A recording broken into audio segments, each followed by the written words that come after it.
యజ్ఞం విష్ణు స్వరూపం అని అంటారు కదా, అలాంటప్పుడు దక్ష యజ్ఞాన్ని వీరభద్రుడు ధ్వంసం చేసింది పాపం కాదంటారా? దక్షుడు ప్రజాపతి. బ్రహ్మదేవుడు ప్రజాపతులందరికీ కూడా ఆయన్ని అధ్యక్షుణ్ణి చేస్తాడు. ఎప్పుడైతే ప్రజాపతులందరికీ అతను అధ్యక్షుడైతాడో అప్పుడు ఈశ్వరుడే లేడు, శివుడు అనవసరము, శివుడు నాకు నమస్కారం చెయ్యలేదు కనుక నిరీశ్వర యజ్ఞాన్ని చేస్తానని తలపెడతాడు. ఇలా ఆ దక్షుడు ఈశ్వరుడు లేని యజ్ఞాన్ని చెయ్యాలని సంకల్పం చేసుకుని అందరినీ ఆహ్వానిస్తాడు. నిరీశ్వర యాగం మంచిది కాదని చెబుతున్నా అహంకారంతో ఆ యజ్ఞాన్ని కొనసాగించే ప్రయత్నం చేస్తాడు. అక్కడికి సతీదేవి పుట్టింటి మీద ఉన్న మమకారంతో వెళ్ళి తన భర్తను అవమానిస్తున్న ఆ ప్రదేశం తనకు యోగ్యము కాదని యోగ మార్గం ద్వారా ప్రాణత్యాగం చేస్తుంది. అది తెలిసినటువంటి శివుడు తన ప్రమథ గణాలను పంపిస్తూ వీరభద్రుణ్ణి అధినాయకుణ్ణి చేసి ఆ దక్షయజ్ఞాన్ని ధ్వంసం చేస్తాడు.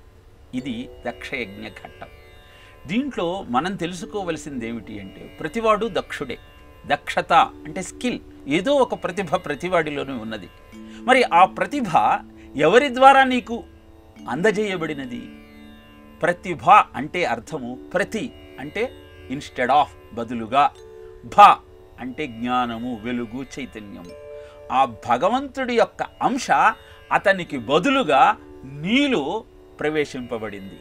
ఈ ఆలోచనతో అంతా ఆ భగవత్ కృప అన్న భావనతో నువ్వు ఏది చేసినా అది నీకు సత్ఫలితాన్ని ఇస్తుంది. అలా కాకుండా నేనే, నా ప్రతిభే, నా ప్రయోజకత్వమే అన్నింటినీ సాధించగలిగిన అద్భుతమైనటువంటి ఉపాధి అని ఎప్పుడైతే నువ్వు అనుకోవటం ప్రారంభించావో, ఈశ్వరుడే లేడన్నటువంటి ఆలోచన నీలో ప్రబలుతుందో అప్పుడు అది హానికారకంగా మారుతుంది. బ్రహ్మదేవుడు కూడా అవిద్యా పంచకం తనని ఆవరించినప్పుడు ఈ సృష్టి అంతా నేనే చేస్తున్నానన్న భావనతో, అహంకారంతో ఒక్క క్షణంలో ఉన్న కారణాన మోహము కమ్మి ఆ తరువాత ఆ శరీరాన్ని వదిలేసి మళ్ళీ సృష్టి చేస్తాడు. అంటే అహంకారంతో నువ్వు ఏ కార్యక్రమం తలపెట్టినా అది సత్ప్రయోజనాన్ని నీకు అందించదు.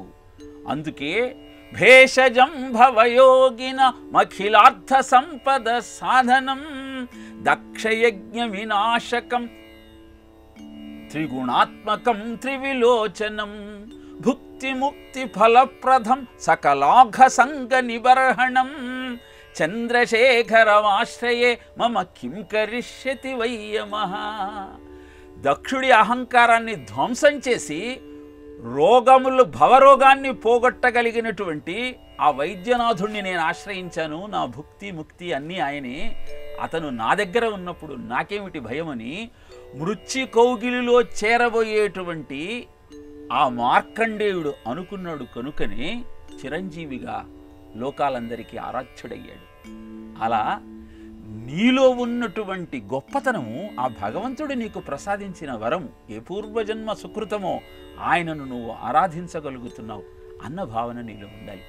అందుకే దక్ష యజ్ఞాన్ని ధ్వంసం చేసిన తరువాత అందరూ దేవతలు దక్షుణ్ణి నిందించి దక్షుడికి మేకతలను పెడతారు. గొర్రె తల అంటే మేక ఎప్పుడు మై మై మై నేను నేను నేను నాదే అంతా అన్న భావనతో అరుస్తూ ఉంటుంది. అలా నువ్వు కేకలు పెడితే నీ పరిస్థితి ఎలా మారిందో ఒక్కసారి గమనించు. మనహ మనహ కాదు, నాది నాది కాదు, నమః నమః నమః అంతా ఆయనదే, నాదేదీ లేదు అన్న భావనతో జీవనాన్ని గడపమని చెప్పటమే దక్షయజ్ఞ విధ్వంసం యొక్క ఆంతర్యం. అందుకే స్మరచ్చిదం పురచ్చిదం మఖచ్చిదం భవచ్చిదం గజాంధకాంతకచ్చిదం తమంతకాంతకం భజే. స్మరాంతకం పురాంతకం భవాంతకం మఖాంతకం. ప్రతి శివస్థుతిలో యజ్ఞాన్ని నాశనం చేసిన నీకు నమస్కారము అని చెప్పటంలో స్వార్థ బుద్ధితో అహంకారంతో చేసే అన్ని కార్యక్రమాలను ధ్వంసం చేసే శివశక్తికి నమస్కారము అని అర్థం అమ్మ.